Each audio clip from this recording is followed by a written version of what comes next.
Okay, so in module 4, we're going to talk about the numeric system, particularly the binary numeric system. I think you probably have learned the binary numbers, and so we actually, this binary is very important in the digital computer system because, as we say, that normally the number system we are using now is typically based on the 10 numeric digitals, like a 0, 1, 2, 3, 4, 5, 6, 7, 8, 9. So with these 10 numeric digitals, we call the Arabic numeral. In these 10 symbols, we can actually build any number, build a number of any size. So you can actually represent 1 million without introducing a new symbol. Okay. So you just reuse these 10 symbols. Okay. 0, 1, 2, 3, 4, 5, 6, 7, 8, 9. Now, it doesn't have to be the Arabic numeral, so you can use any 10 symbols, right? I can use like a 0. I can use 0. 1. I can use square. 2. I can use triangle, and the other triangle, and I can use like a diamond. So you can use various different notation. As far as you use 10 different notations, you can build up the numeric system. But this is widely used system. So for example, like a 10, I can use 1, 0. Now, if I use this notation, so it looks like I can use this to represent a 10, right? Because the square represents 1, uh, the circle represents 0. Okay, 3, 1, I can use 0, 1, 2, 3. So I can just put triangle, circle, square. Okay. So, basically, that's just notation. Now, in computer, if we want to use if we want to actually represent a number using the base 10 system, and we call this base 10 system decimal. Okay. Now, we can actually build a computer which use the decimal numeric system. Now, how we can do this? As far as we can build an electronic device, these electronic device can represent 10 different states. Okay, stable states. Now, if we can build a digital device that represent 10 different stable states, then we can actually build the whole system using the decimal. Now, why we don't use the decimal? Because it's difficult to build such a device. Okay. Now, honestly, the first computer system, the first computer system built actually, it's called ENIAC, just built in by the University of Pennsylvania. The very first digital computer actually used decimal, not binary digital. it's amazing, but it's kind of difficult. Why it's difficult? I can give you an example. Okay. Now, in the binary, because the modern computer system built of, it's actually built from a whole bunch of switches. Now, the switch only has 2 states, 0, 1, or on, off, or up and down. Okay, so there are only 2 states, on and off, or up and down, or whatever. So in the signal, you can use the electronic flow. You can use actually, if there's actually voltage, then you can represent a 1. If you don't, if you don't apply voltage, 0 voltage, that means it's 0, right? So you have a voltage of 0 or 1. Okay, so because the computer system use the it's a device that they can, it's built actually upon by a whole bunch of switches or gates that basically accept either 1 or 0. So that's why the electronic circuit device accept only 1 and 0. 1 basically means there's a voltage, 0 means there's no voltage. Okay, and also in the even with the new technology, people use the fiber optical, so they can actually transmit the data not using the electronic actually electrical flow, but they use the light like a laser beam to transmit the information. Now in the laser beam, they can actually simulate 0 and 1 by like a flashlight. You can turn the flashlight on to represent a 1, turn it off to represent a 0. Okay, so you can turn the flashlight on, off. You can basically communicate with other people. Okay, on means 1, off means 0. Okay, so this is what actually happens in basically in the Navy when the two Navy ships actually sail in the ocean. When they actually to communicate to each other, I don't know whether you remember any, or if you were in the Navy, so they typically people actually communicated using the light. Okay, if two Navy ships sail in the evening or even in the day, so they use actually flashlight on and off to send a message. So these messages, on means 1, off means 0. So you can actually, by combination of this on, off, you can actually create a sequence of binary numbers. And then if you encode the sequence of binary numbers, you can actually, give this binary sequence some kind of meaning. Okay. So this is basically, and now why we use binary? Because the modern computer system built actually from a device that does it has a binary in its DNA. So the binary numbers in the computer DNA. So in the modern computer system, and also if you can in the communication, binary is always the best way to do the communication using. So when you do the digital communication, you use actually binary numbers. You send a number 1, number 0 by using, if you fiber optical, you basically just send a light beam, a laser beam, just on, off. So you can actually, send a laser beam on, off, like in a at a very very high frequency. So like in a second, you can actually send a message on, off like billions of times. So then you can actually in a second you can send a sequence of on, off, and carry a whole bunch of information in there. So you can actually achieve some kind of very extremely high speed of communication. So that's basically how the modern computer systems build upon. And why the binary is good? Because it's easy to decode. Okay, think about this. So if you have two ships, you want to do the communication, okay, particularly in a very foggy night, okay, so then you can actually send actually message like on, off.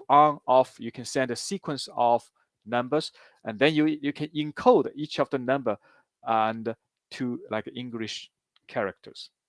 Okay, for example, using ASCII code, so you can have every actually 7 bits or 8 bits, you can actually encode it into a character.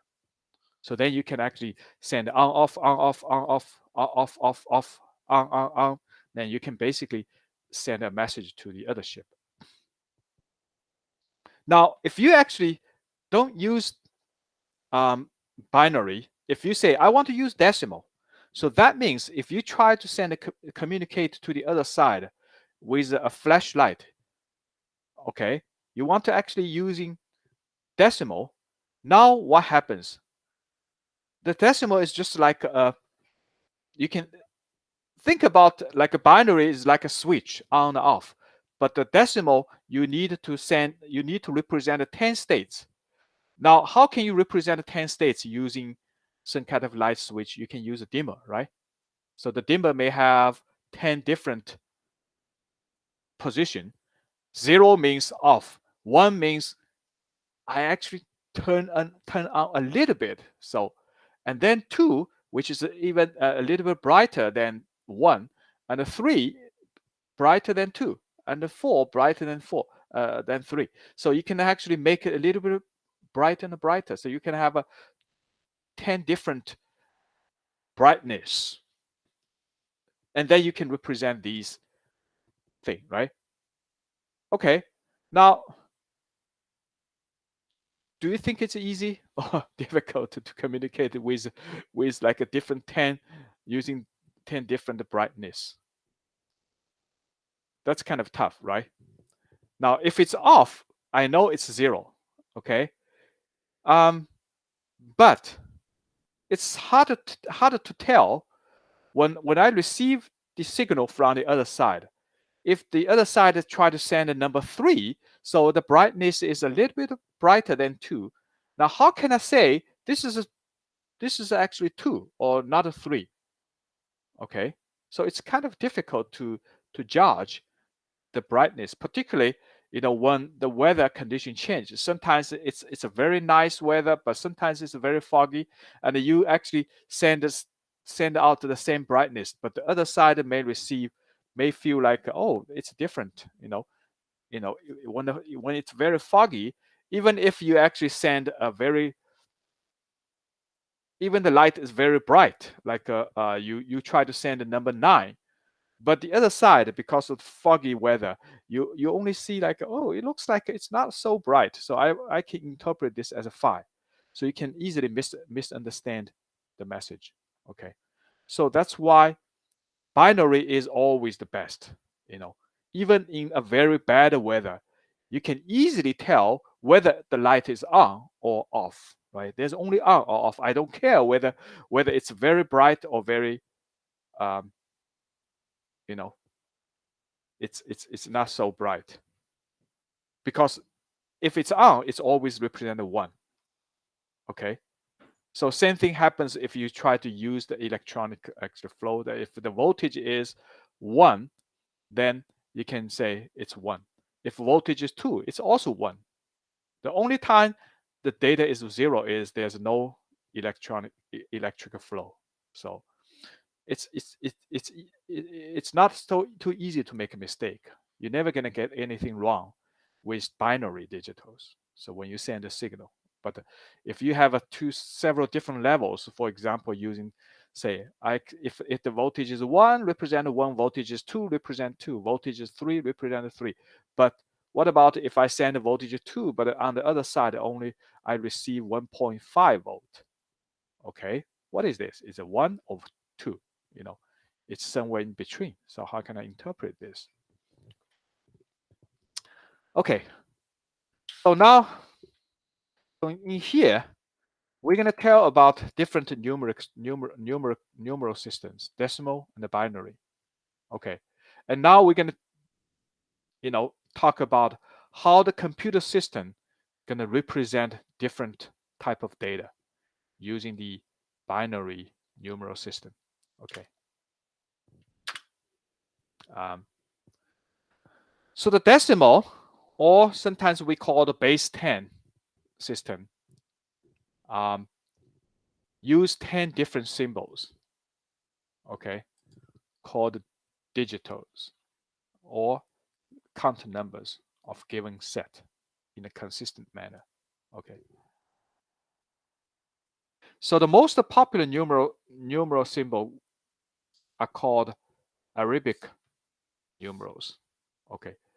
It's also called Indo-Arabic numerals. Okay. It's basically started in now part of the Indian, right? But it's if you trace back to the history, I don't know about this particular history, but people say it's originally coming from the Middle East. But so who knows? I don't know. The Arabic numeral use these 10 symbols to represent any numbers. Okay. Oh, I think it's Arabic numeral was later modified and transferred to Arabs. Okay, from where they were introduced to Europe, and so it looks like it's originally from Hindu. Okay, so now to understand why people use the decimal numeral system, now that's because even though this decimal was originally coming from Hindu-Arabic, but in when you actually dig the history of many cultures, now it's not it's kind of interesting that no matter what kind of cultural background, but they originally always start from the base 10 numeral system. Okay, now why this is the case? Now I believe, and maybe actually there's a reason, because when people actually start actually learn the arithmetic, basically people count the number using some kind of a tool, right? So the very easy, very handy tool is the 10 fingers. Okay. So when you count a number, when you are actually very small, you are actually like a couple of, 5 years old or 6 years old, when you start to count, or maybe 4 years old, you start to count the numbers. So the easy, the very handy tool is your finger. So you can count the numbers using your finger. So okay, so each finger has use two hands. You have a total of 10 fingers. Okay, so when you count a number, so you can count 1, 2, 3, 4, 5, 6, 7, 8, 9, 10. Okay, so and then if I want to count any number which is actually bigger than 10, then what should I do? I can use my two use my 2 feet, right? So you can count, but with 2 feet you can only count up to 20. So then you run out of your toes and the fingers and toes. You cannot do anything more. So that's why people need help. So typically, what I think, imagine that in the ancient, when people do the hunting, so you hunt one animals, then you can count, use your finger, and count another one, count another one. If you got like 13 rabbits, that you can count up to 10, and then you run after your finger. And basically, what you do is, okay, so I just free up my finger, but I actually put another sticker and put a sticker somewhere, and that sticker represent 10. Okay, so this is actually why when you count all the way to 0 to 9, then if you want to actually count to 10, then you use a sticker to represent 10. But that you have placed the sticker in some place, some position. So suppose actually I count the number in this position: 0, 1, 2, 3, 4, 5, 6, 7, 8, 9. Now, if I want to count one more, so I actually use another one to represent. That one actually represent 10, not a 1. Okay. Now, but in order to represent 10, I have to put that one in a different location. So that's why I called, I actually, the position is so important. Every actually digitals represent a number that I place in that position. That position is called a ones position. Now, after you actually finish the 10, I put the 1 to represent 10. So then I use that position. It's called a tens position. Okay, so every 1 represents 10. So if I actually have 11, one more to count, then I'm going to put the 1 here, and I put another 1 because I already free up my finger, so I can count again. So I put another 1. So here I use 1 1 to represent 11, which is actually one more than 10. So this one represent 10, this one represent a 1. So I have a 10 plus 1, that's 11. So then the next one going to be 12. So remember that this is 10th position, that's 1's position. Okay, so I can continue to count to 1, 9. So then I run out of the symbol again in the 1's position. So then I actually just reset this to 0. And here I'm going to carry another 1 that represent 10. Now I already have a 1 here. So then plus the 1 I just carried over. So 1 plus 1 I got 2, which is this number. But the 2 over here in 10th position represent 20. That 2 is not this 2. This 2 only represent 2, but this 2 represent 20. Okay, so I just keep actually increase the number that way. Okay, now once I actually run out of 1's position and the 10th position, if I count 1 more, so I have to reset this to 0 and carry 1 to the next position, 1, and the 1 plus 9, that's again I run out of numbers. I set to this one to 0 and I carry another one to here. So that one is called the 100th position. So now even though I still use 1, but that one is not this one, not this one. This is 1, but this is actually 100 times 1. So this is actually 100 times bigger than this. Okay, so this is how you count the number within decimal. But with a binary, okay, with binary, then I'm going to count it the same way. But in this case, remember, we only allow to use 2 symbols instead of 10 symbols. So I have a 0 here, and next one I can count is 1. Now, if I actually add another 1, then I'm running out of symbols, right? So I have to reuse the symbol. So in that case, I can reset this value to 1 and carry a 1 to the next position. But remember, that 1 actually represents 2. Okay, so that's 2's position. That's 1's position. And then the next one is 1, 1. So 1, 1 is not 11. That's basically 3. Okay, so that's 2 plus 1, 3. And now if I add one more, then I'm running out of a space. So I reset this one to 0 and I carry 1 to the next position. And here's another 1 already. And plus the 1, 1 plus 1, I'm running out of space again. I reset this to 0 and I carry 1 to the next position. Okay, now that position is called, because this is 3, right? That's called the 4th position. So 1's position, 2's position, and the 4th position over here. Okay. So because of this, so in the decimal, so I can write a number using different symbols: 3, 4, 3, 2, 2, 4, 3, 5, and that's 1's position, and that's 10's position, and that's 100's position, and that's 1000's position.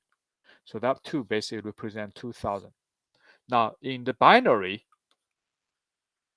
that's 1's position, that's 2's position, and that's 4th position. That's 8th position, 16th position. Okay. And if I write, so that's why in decimal, it's a 1, that's 10, that's 100, which is 10 square. And that's 1000, which is 10 to the 3. And here, it's 1, 2, and a 4, which is 2 square. And this is 2 to the cube. That's 2 to the 4th.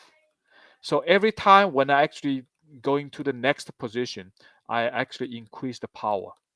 So that's why this is called a base 10 system. That's 10 to the 1. That's 10 to the 0. Okay, that's 2 to the 1. That's 2 to the 0. So that's why it's called a base 2 system. That's base 10 system. Okay.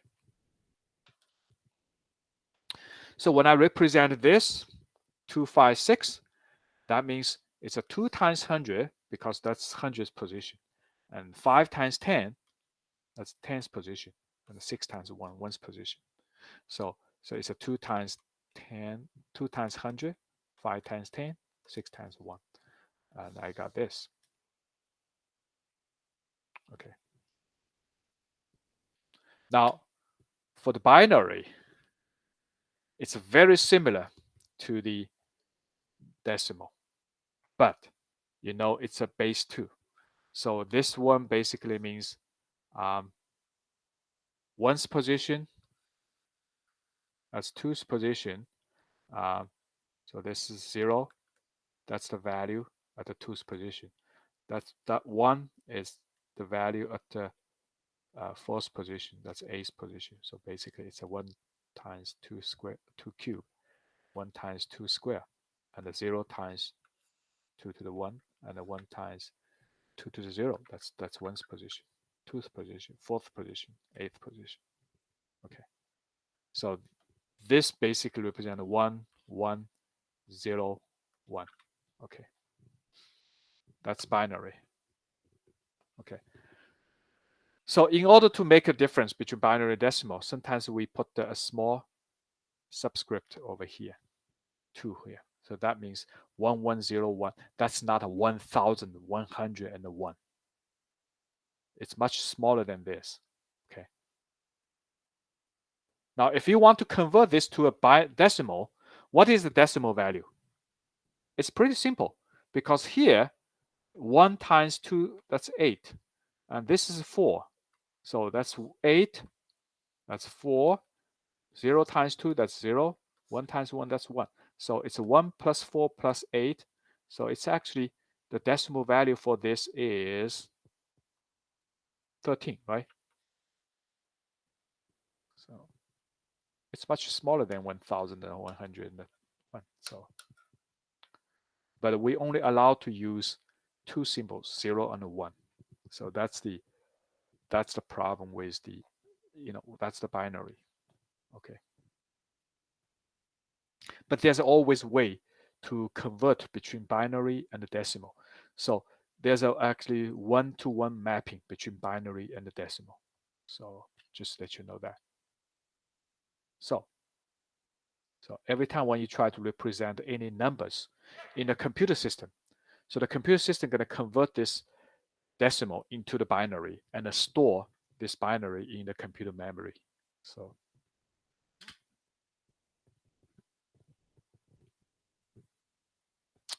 the equality below actually provides a way for extracting the decimal value represented by a binary. Okay, so in this case, like I say, the example here, you can write this as a binary form, and then you can actually calculate this. So this is actually 13 because this one represents a 1, this 0, it's a 0. This one represent 4. Okay, this one represent 8. So you can add together, you got this. Okay. So it's pretty simple, right? So the decimal value represented by binary 1101 is 13. Okay.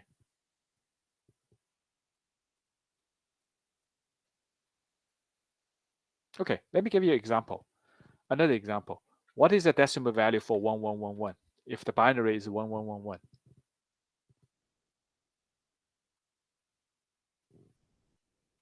$15. Okay, 15. Because this one represents 1, this one represents 2, this one represents 4, this one represents 8.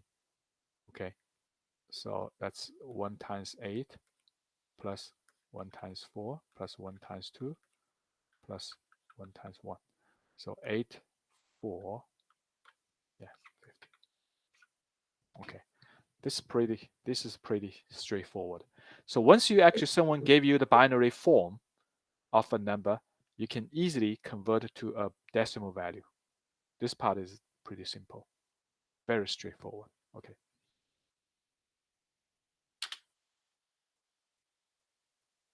Okay. So, however, in many circumstances, we also need to find a binary representations of a decimal values. Okay. Now, what's the binary representation?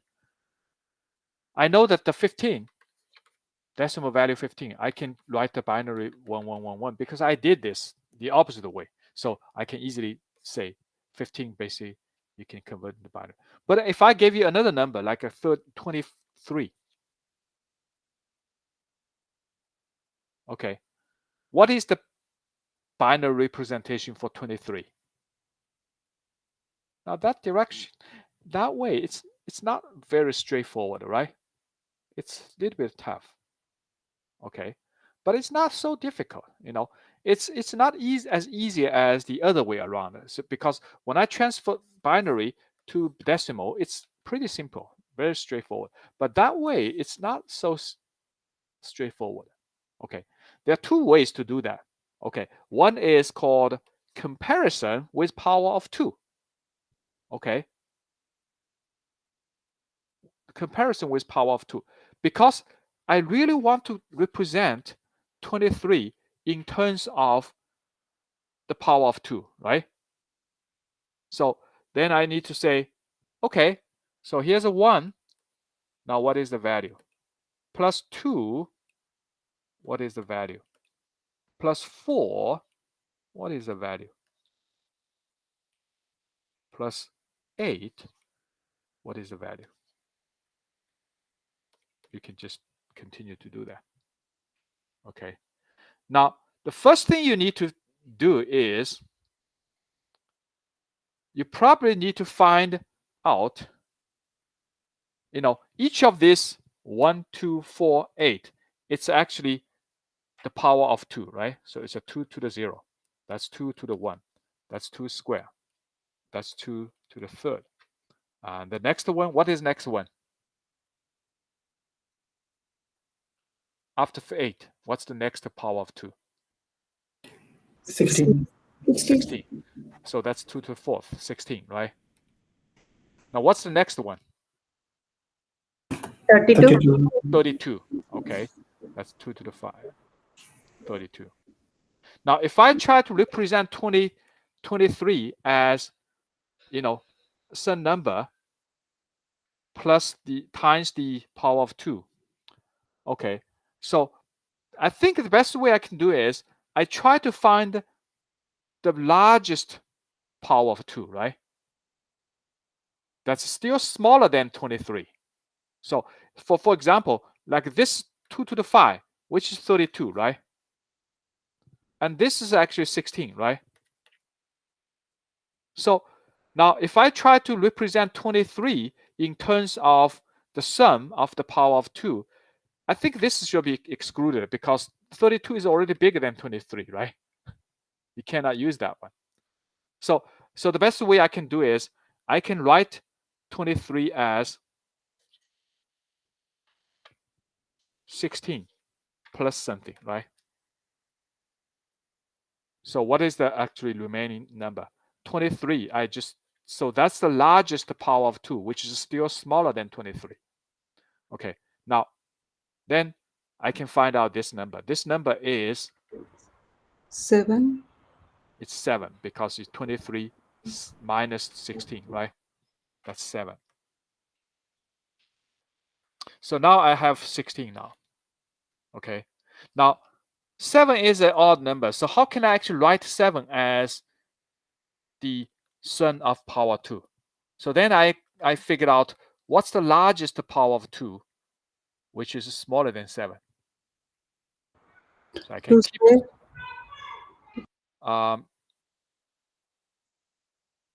4. 4, right? Because the next one is 8. 8 is bigger than this. So I can write 4. Once I write a 4, now so I split the 7 into 4 plus what's 3. the remaining? 3. 3. So then I can can write 3 as this. So 16 plus 4 plus 3, the largest one is 2, right? Yeah. Okay, plus 1. So now I can actually write as 16, 4, 2, 1. So now how can I organize this? So then I can organize this number like this.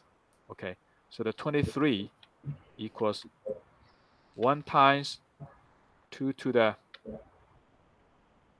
4th, right? Yes. And the next one is 0. 1 times 2 Okay. to the square. And next one is 2. So it's a 1 times 2 to the 1 plus 1 times 2 to the 0. Now, so here from 2 to the 4th and the 2 square, something is missing. 2 power Okay, 3. 2 to Yeah. the 3. And then I 0. fill with 0, right? So now I have a 0, 2 to the 1, 2 to the 2, 2 to the 3, 2 to the 4. So then what is this? So it's a 23 is actually 1, 0. 0, 1, 1, 1 in terms of binary, right? So that's basically called comparison with power of 2. Okay. It's doable if you are given a small number. Okay. So it's doable. Okay. Another example I can figure out is, let me actually just try another example using let me see, using the word. Okay. Okay. So if, for example, if I just give a number, say, what about 45? Okay. So then I'm gonna say 45. What's the largest actually power of 2? I think 32, right? Because after 32, it's gonna be 64. 64 is bigger than this. So I can write 32 plus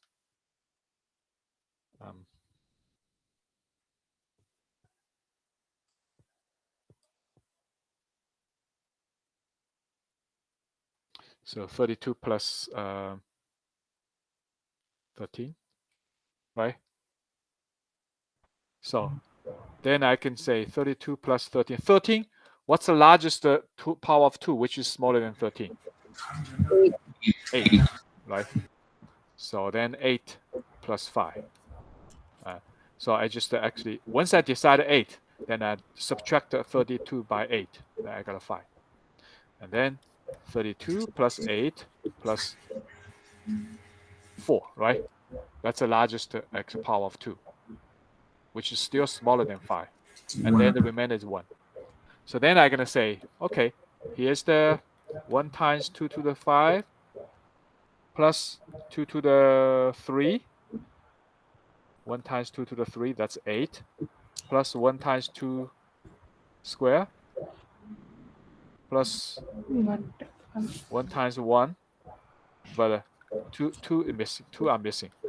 So that's 0 times 2 to the 4th, right? And then missed 2 to the 1. Yes. Oh, that's 0. 0. So that means it's actually 0, 1, 0, 1. 1, 1, 0, 1. Okay. That's basically the approach called a comparison with power of 2. Okay. This is actually good. If you can actually figure out this by hand if the number is small. But if I give you an extremely big number, then it will take a time. If, for example, if I say, what is the binary representation? If I gave you, okay, 2,637, and then you need to figure out what's the largest power 2, which is smaller than this. Then it takes some time. But for smaller number, it's doable. Okay, so like this, 89. So I can just say 2 to the 6. That's 64, right? Then plus 25, and then I can, 25 is 2 to the 4th plus 9. So I can just try the number. Okay. Now the second approach, which is a much better approach, because one of the reasons that we like the second approach, division by 2, is because you can write the computer program. Because this is actually process, a kind of stupid process, because it's just keep doing this, and it's actually the best way to do this is you can write the computer program and let the computer do the job, instead of actually figuring out what is the largest 2 to the power of 2 that's smaller than the number, then you have to try all the different numbers. Okay. So division by 2 is a kind of standard way to, calculate the decimal representation for the binary representation for a decimal number. Okay. So the step is this: divide the decimal value by 2 and record the remainder. Okay, it's always record the remainder. So if the quotient is not 0, you continue to do this. Okay, record the remainder. Okay, so if the quotient obtained is not 0, continue to divide the nearest quotient by 2 and record the remainder. So, and then once the quotient of the 0 is obtained, go to step 3. Otherwise, you just continue with the step 1 and step 2. Okay. So the binary representation is obtained by listing the remainders from right to the left in the order they were recorded in step 1 and step 2. Let's take a look at the example. Okay. So let's say if I want to convert a decimal number 89 into binary representation. So then what I do is I divide 89 by 2. So I got a 4. 2 times 4, it's 8. And then the 9. 2 times 4, it's 8. I got a remainder 1, right? So I just record the remainder over here. Okay. So then I divide the quotient, which is 44. So then I divide 44 by 2. So I can divide 44 by 2, and I got 22, right? So 44 divided by 2, you got 22. What's the remainder?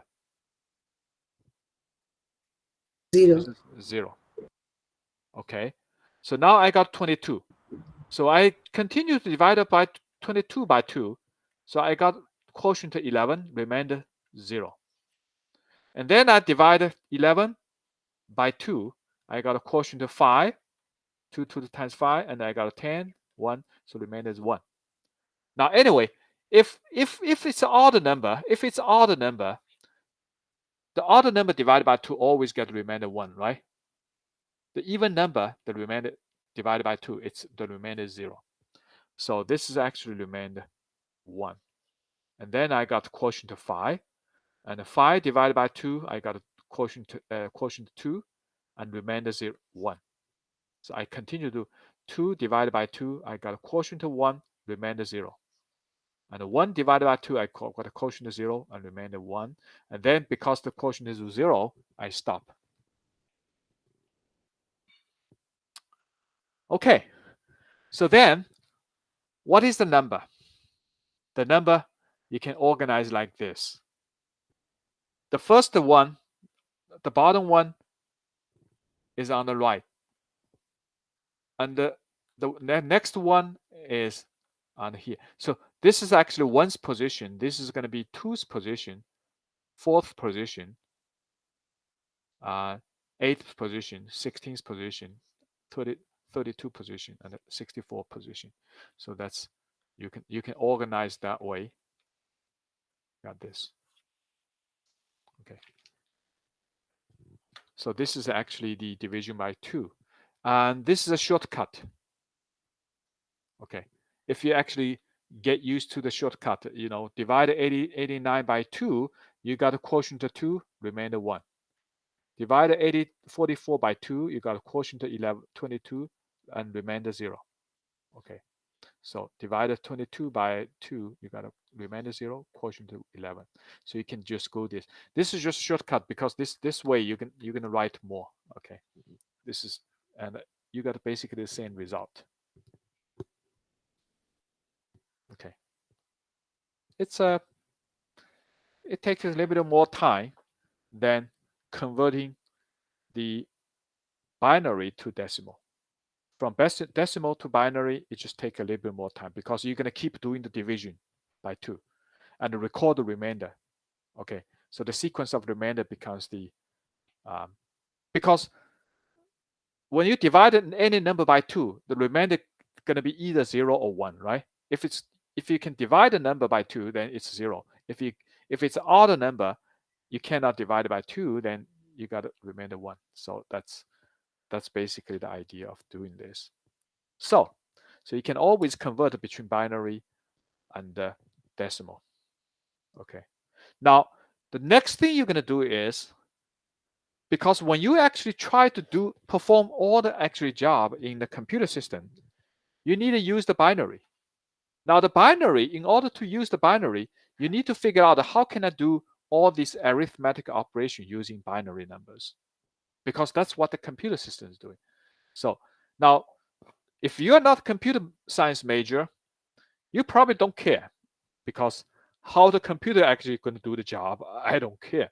But as a computer scientist, you need to know what really happens in the computer system. Even though when you write the computer program, you never actually touch the binary. You just write the program as it is. If you say 2 plus 3, you just write x equals 2 plus 3. You never actually care about, convert a 2 into a binary, convert a 3 into a binary, and perform the binary operation.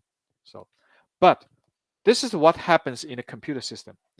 So the binary addition, so it's basically, to do the binary addition, you need to build the binary, it's called addition table. Okay. It's called a single digital addition table. Okay. So because you only talk about 2 single digitals, 0 and 1, 0 and 1. So now you only have 4 combination. 0 plus 0, which is 0, right? Now 0 plus 1, which is 1.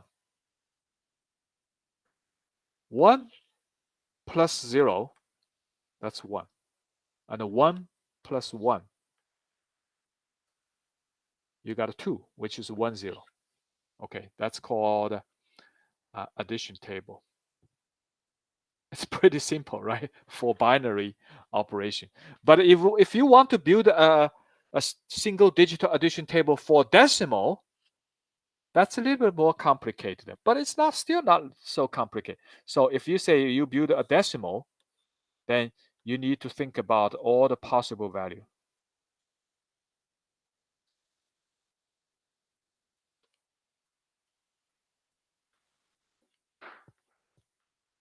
Okay, so 0 plus 0, that's 0. 0 plus 1, that's 1, 2, 3, 4, 5, 6, 7, 8, 9. This is 1 plus 0, that's 1. 1 plus 1, that's 2, 3, 4, 5, 6, 7, 8, 9, 10, right? Now 2 plus 0, that's 2.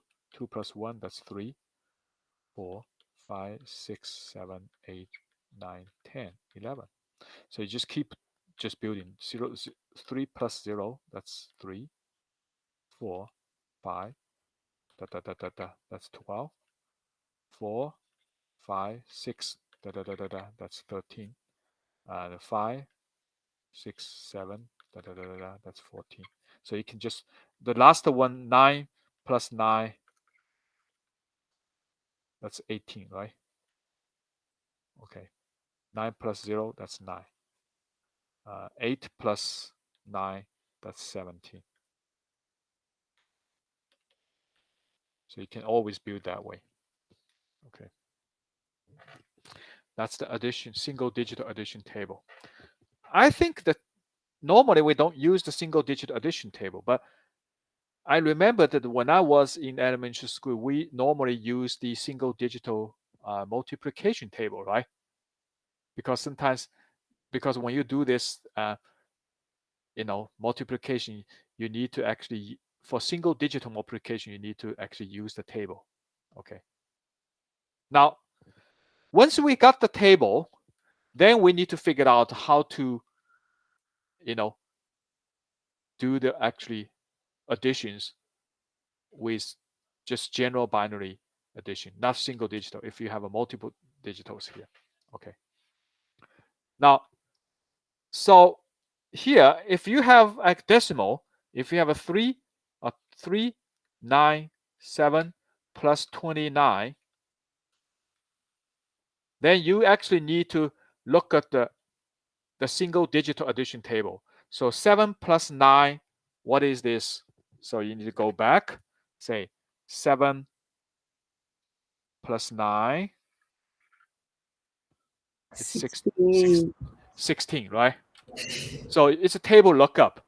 Now, it sounds like it's stupid because I know what the 7 plus 9 means. But if you want the computer system to do the job, so you have to build a table in there and just define what's the result for 7 plus 9 for single digital addition. So you need to tell the computer what is the 7 plus 9, So then 7 plus 9 is a 16. So then you have a 6 here, and then you're going to carry 1 to the next position, which is 10th position, right? And then you're going to have a 9 plus 2, and then also plus 1.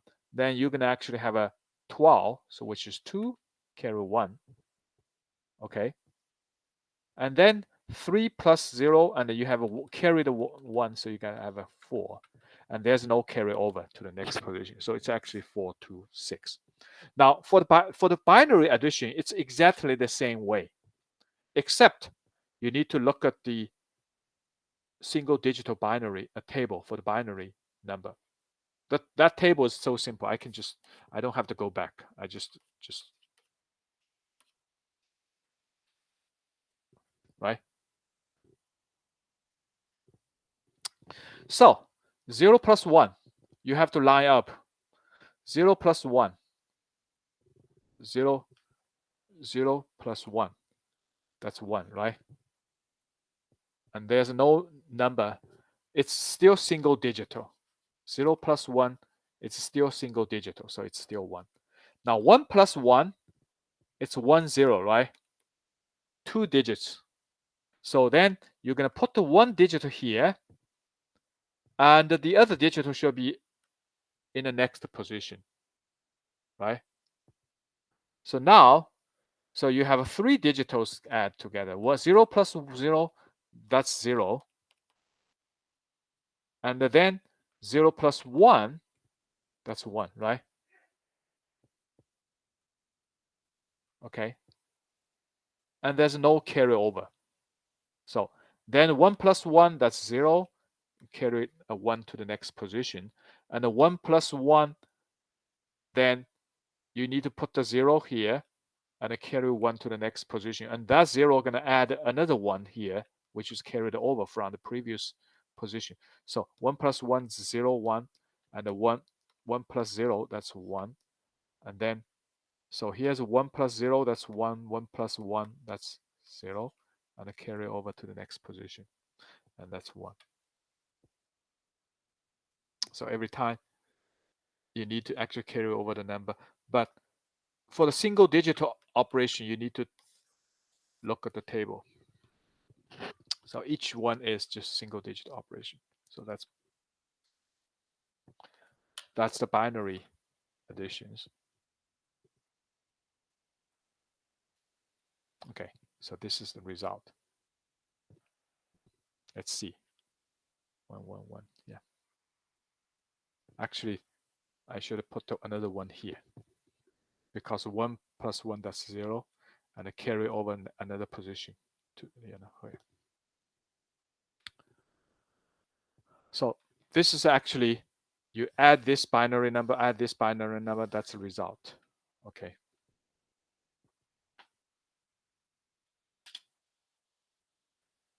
Now, sounds like I know how to do the binary addition. So for the binary subtraction, so it's basically similar, but I'm not going to introduce the subtraction for the binary number. Why? Because in the computer actually binary system, we never use the binary subtraction. Okay, because we're going to actually introduce a new type of number. It's called a two's complement. Okay. So you think of it that you can do this, but the two's complement notation, this is actually a binary actually numeric notation that the computer system, most computer systems use. Okay. So the two's complement system use fixed number of bits to represent both the positive and negative values in the system. Okay. Now, why two's complement notation is very interesting and very useful? Now, let me tell you. If I actually try to say I want to store a number into the computer system, okay, I'm gonna say, okay, so let's say for integer,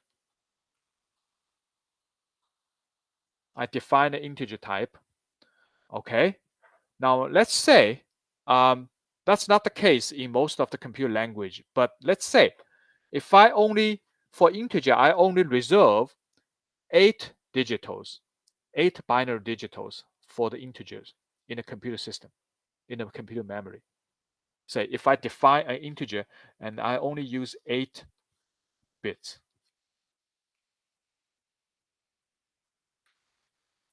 Okay. Now, which is pretty simple. So if I say, okay, I only actually, the computer only store positive number.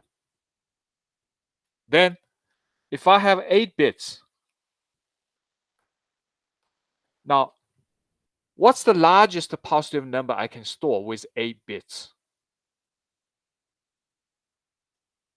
But the computer system can store, if the computer can store 8 bits for the integer. Forget about the sign, positive or negative, just the positive number. 255. 255.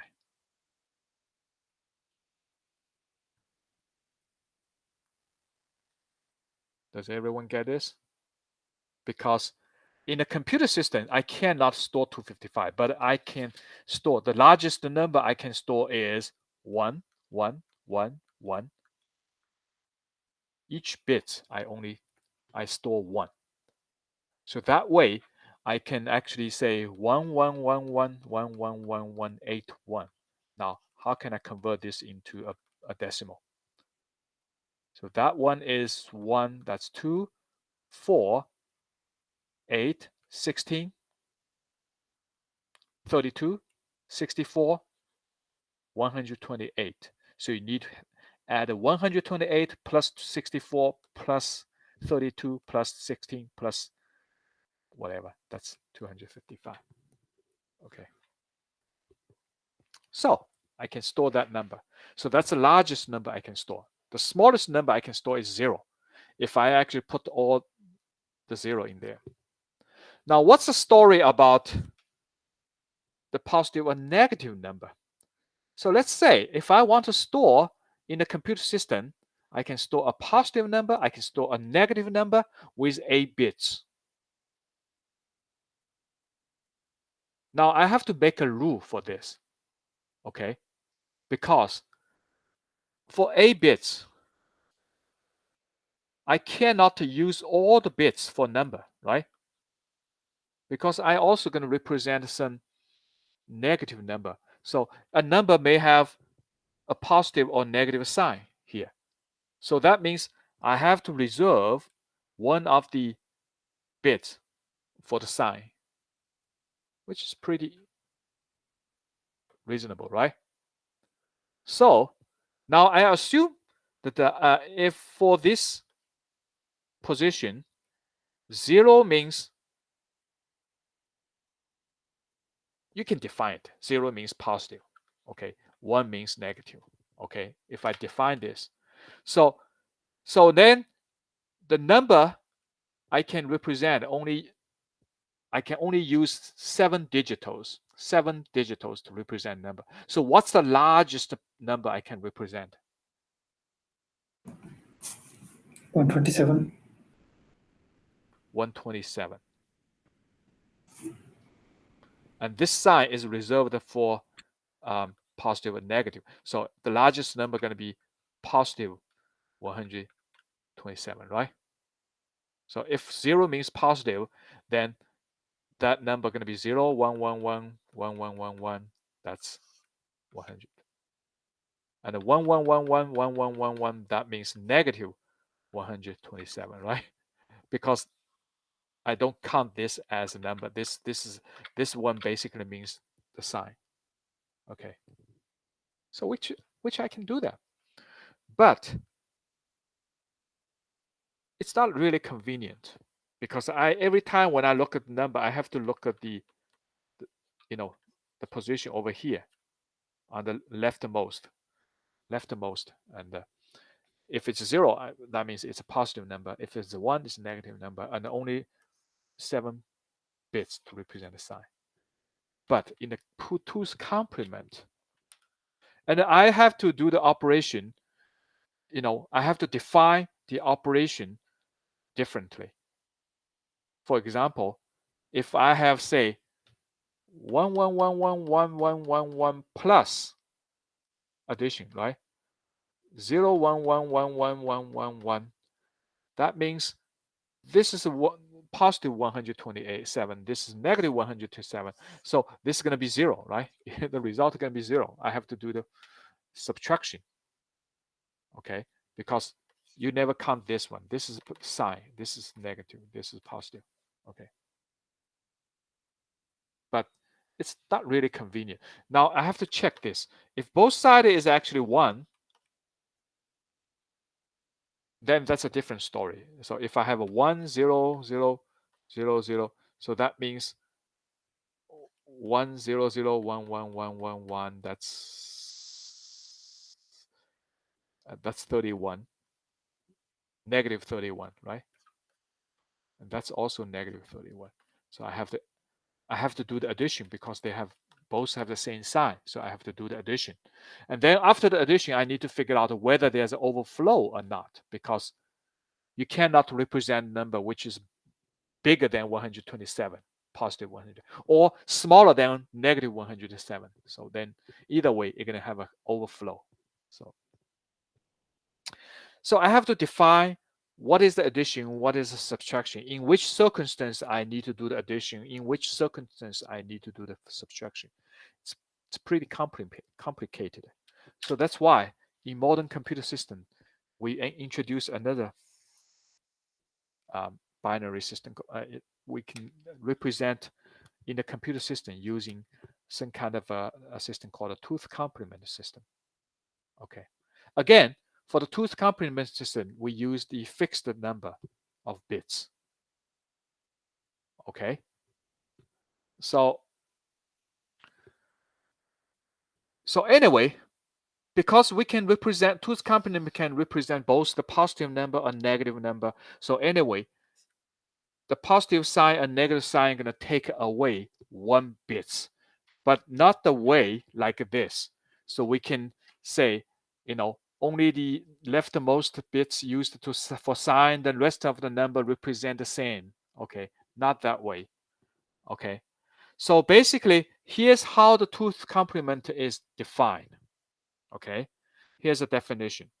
So in the tooth complement notation, a positive value written in tooth complement notation is the same as the value written in unsigned notation. Okay, but we have to explicitly fill a 0 in the most significant bit. Okay, so because it's a 0, that means it's positive. Okay, now the negative value can be written in tooth complement notation by inverting all the bits of the absolute value and then adding 1 to the result. It sounds very complicated, but it's not. Okay, let's see. How can I actually do this? Okay, let me give you an example. And I think that's pretty much all I want to do for today. Suppose, okay, I want to represent a tooth complement notation in 4-bit system. So that means not 8 bits. I use 4 bits. Okay, it's 4-bit system. Okay. Now with the 4-bit system, we know that the range of the number we can represent is pretty small, right? Even without a sign, the largest number we can represent, even the positive number, 4 bits, is only 15. That's the largest number we can represent. But now, if we can represent both positive and negative, looks like the largest number we can represent for positive number is half of 15. It's pretty much like 8 or 7, right? You cannot represent a very big number. But that's fine. Okay. Now, how can I store a -6 in the computer system using 2's complement notation? Now, here's how. Okay. So we're going to first convert the absolute value of -6 into its binary representation. So that means first, the -6 going to be first convert to 6. We forget the negative sign, only the absolute value of -6. So it's the absolute value. Okay. So now, what is the 2's complement? What's the binary representation for 6?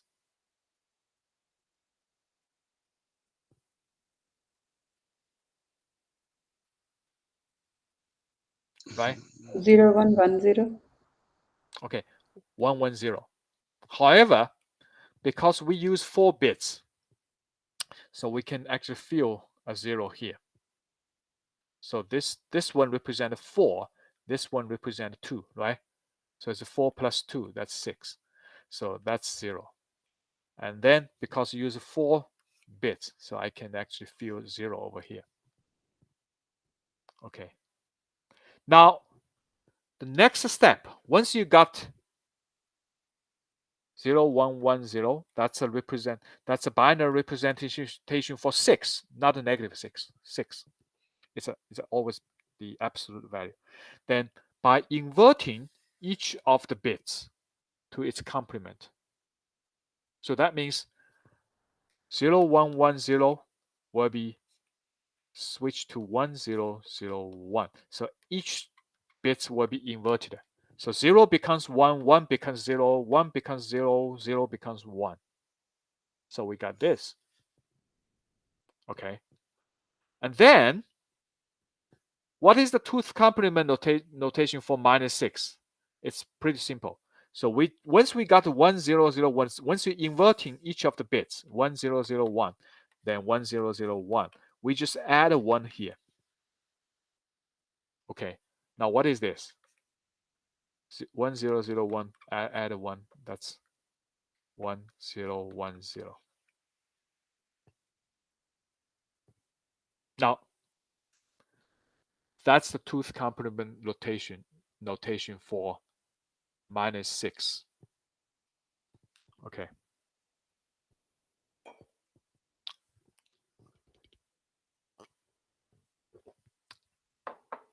So you need to go through this process. Okay.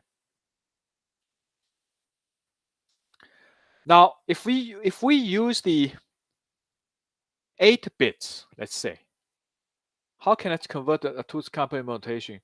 If I still want to convert a -6 into 2's complement notation, but now I use 8 bits. So the computer system use 8 bits. Okay. For -6, what is the 2's complement notation for -6?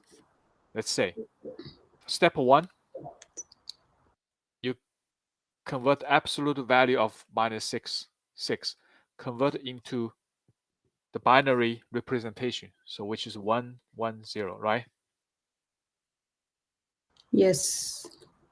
But we use 8-bit system, so we fill the remaining Zeros. with all 0 up to 6 bits. Make sure it's 8 bits total. And then Inversion. inverting bits. So then we got 11111 right? Then we just add a 1. Add a 1. So that's 0, 1, 0, 1, 1, 1, 1, 1. So that's the tooth complement representation for -6. Okay, so the computer actually store this number in the 8-bit system. So typically, like in Java, if we define a number as an int, okay, basically it's a 32 bits, right? Right? Now, what is actually -6? If x equals -6, what is the number stored in this memory with 32 bits?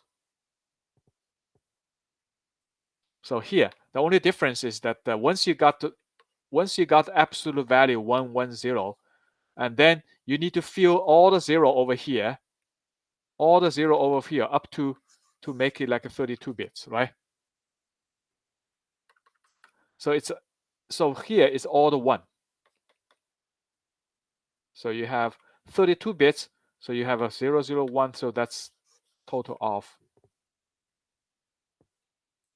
29 ones over here. So it's actually in the computer system, it's a 11111 total of 1001. So that's total of 29 ones. Okay. Make sense? Now, one thing we need to realize is that if a number is negative number, here I use -6. When we convert into, like in this 8-bit system, when we convert into a tooth complement, we will find out the leftmost bit is always 1. Okay. Even though the remaining number is not really a negative, it's not really a 6, but this one is always 1. So that means once the number is stored in the computer system, we can still check whether the number is positive or negative, right? Because if the most significant number is 1, that means even though it's stored as two's complement, I know it's a negative number. I may not know immediately what is the value of this number, but I know it's a negative number because most significant is 1. And now, how can I convert the number back? Okay, how can I convert a number stored as two's complement into a decimal? It's pretty much the same process. That's very interesting. Okay.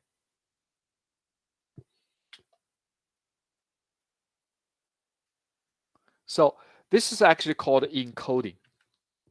So for every actually decimal number, now if it's a positive number, it's very straightforward because I don't even talk about positive number, because if I want to say using 4 bits, if I say what is the two's complement notation for number 6, it's just 0110, right? That's it. That's a two's complement for 6. Only actually negative number requires that complicated step. So you need to actually find the decimal value for an absolute value of the number and invert the number and add 1. But if it's already a positive number, you just convert to the positive, convert to the binary value and put a 0 over here. Okay. So if it's a 0, that means the number is positive number. So using 8 bits, what is actually the two's complement representation of 6 using 8 bits?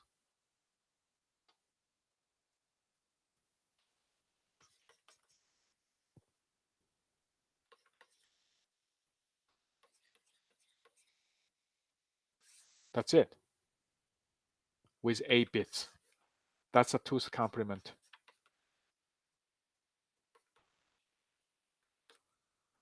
For 6. That's a 2's complement. That's a 2's complement for -6. Okay. Forget about this. This is actually 32-bit. Okay. For 8 bits, system. Okay.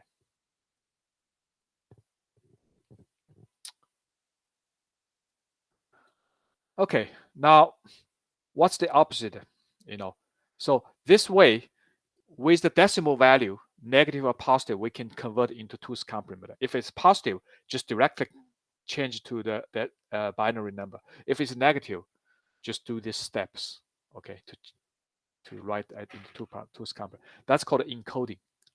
Now, the decoding is when someone gave you the 2's complement notation, they will ask you to convert it into a decimal value. Then you need to do a little bit of research, but not really much, So as we mentioned that a positive value written in 2's complement notation is the same as value written in unsigned notation. Okay, so the only thing we need to consider is the problem of decoding negative value. So the truth is that if the value in 2's complement notation has a sign, the most significant sign bit is 1. We know that the value is negative, like in this case. If this, for 4 bits, the most significant bit is 1, that's negative value. Okay.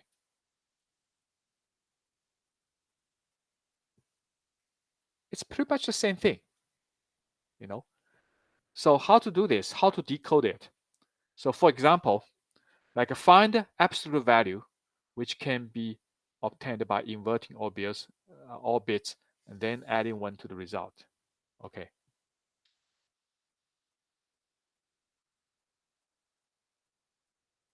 Here's what we do. Now, if I give you a number in a 4-bit system, if I gave you this number, so that's a 4-bit system. So I know this is 1. So then I know this is a negative number, right? Okay. Now, so the first thing we need to do is we find the absolute value of this by inverting all bits. Okay. So then we first do inverting. So 1, 1, inverting all the number. Okay. Then we add this number by 1. So we got 0, 0, 1, 0. Now, what is the decimal number value for this? What's the decimal value for this? 2. Okay. Now, that 2 is the absolute value for these 2's complement notation, because I know this is negative.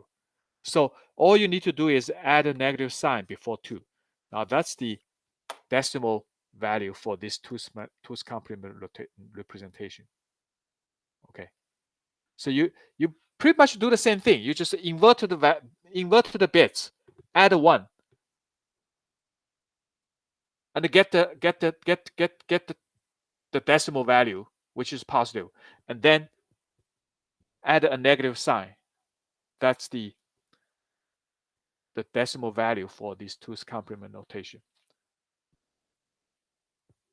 Now, what is the 2's if the 2's complement notation is this 0, 1, 1, 1, what's the decimal value?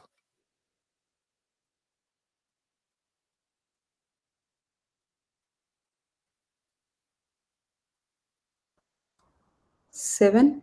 It's 7. Why? Because I know, because the most significant value is 0, that means the value is positive. If it's positive, I just directly convert it into the decimal value. Just do the binary conversion. Okay. The only thing you need to spend the time is you know. So let's see. Let's quickly do this. What is the if the 2's complement is 00011 or 0111 1001? So what is the 2's complement? If this is a 2's complement with 4-bit system, what is the decimal value? 1. 1. Negative 1. Let's see. First step, inverting, right? Inverting all bits. So it's 0110, right? And then add 1.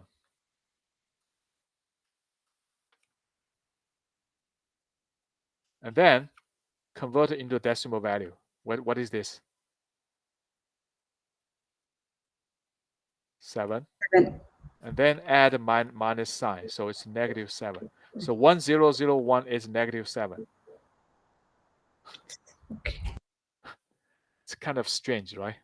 But that's how you're going to represent. So we'll get used to it, when we actually do more exercises. Okay. So here's the encoding, and this is decoding. Okay. So if decimal value is -6, then you first actually check the absolute value and then convert it into binary, inverting the binary digitals. 0 becomes 1, 1 becomes 0. Add a 1, and you got 0, 1, 0, 1, 0. That's a 2's complement representation. Now, on the other hand, if the 2's complement representation is this, so you basically know it's a negative sign. Okay, this is negative because the most significant value is 1, so it's negative.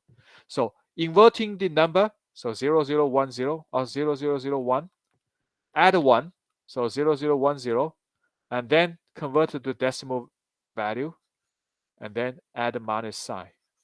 That's it. Okay, so that's encoding. That's decoding. Okay.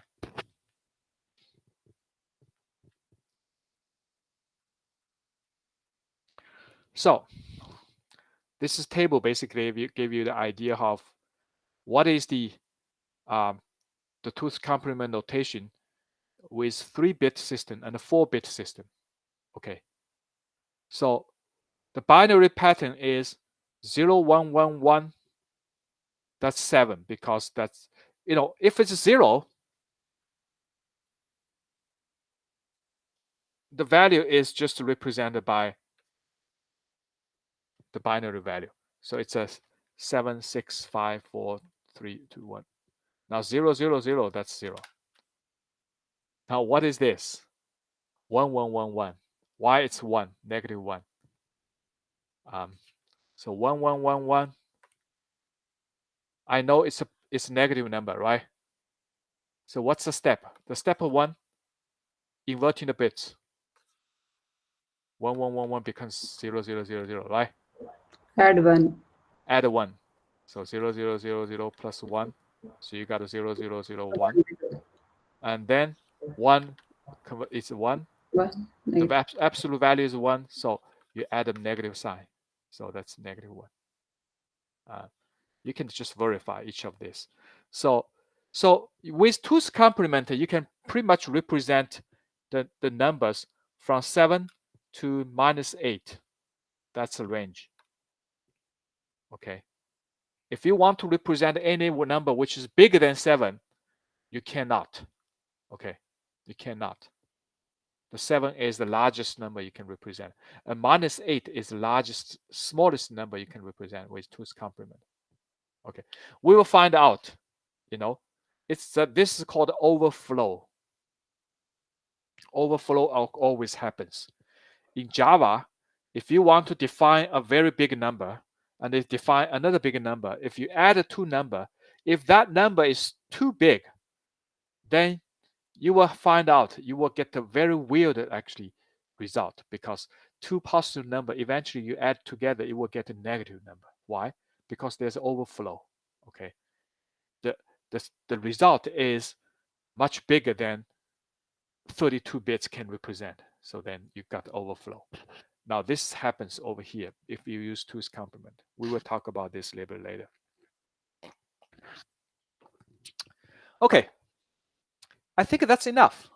I'm not going to continue. So I want you to actually look at the module 4, not done yet, because the purpose for the 2's complement is to define the operation. The operation for 2's complement is so simple. It's very good, So that's why let's first actually figure out how to actually, convert between binary number and a decimal number. So you need to figure out how to do the conversion. If I gave you a binary number, convert to decimal. If I gave you decimal, convert to binary for a positive number with no sign. And then we're going to talk about how can I actually use the computer system to represent a decimal, because computer system only use binary.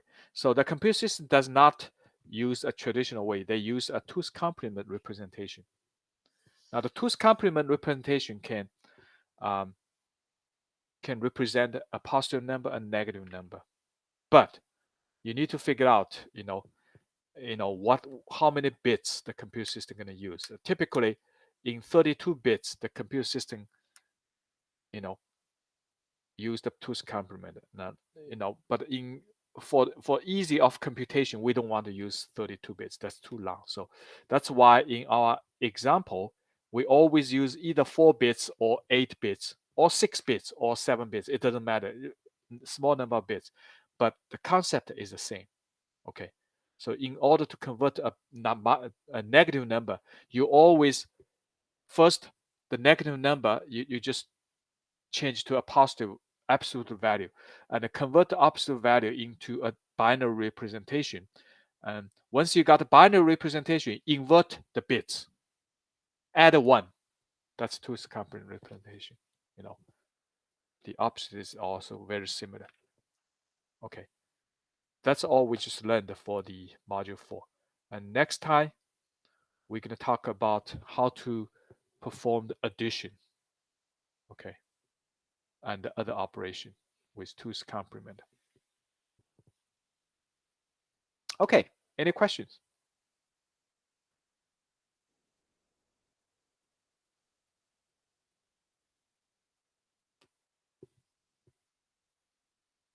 Well, so you can always ask a question by sending me an email, or you can just make an appointment using the email. So otherwise, that's pretty much all for today.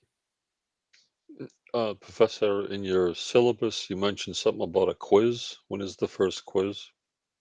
The first quiz, I think probably after I finish the module 4, I'm gonna give you the quiz.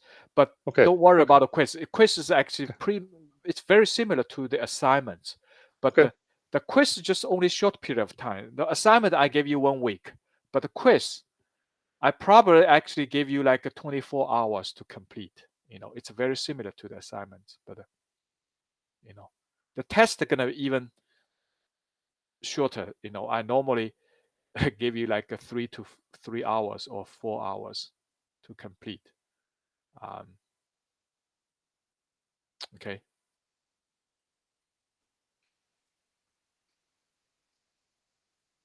Thank you. Okay. Thank you. So, okay, let me actually stop the recording.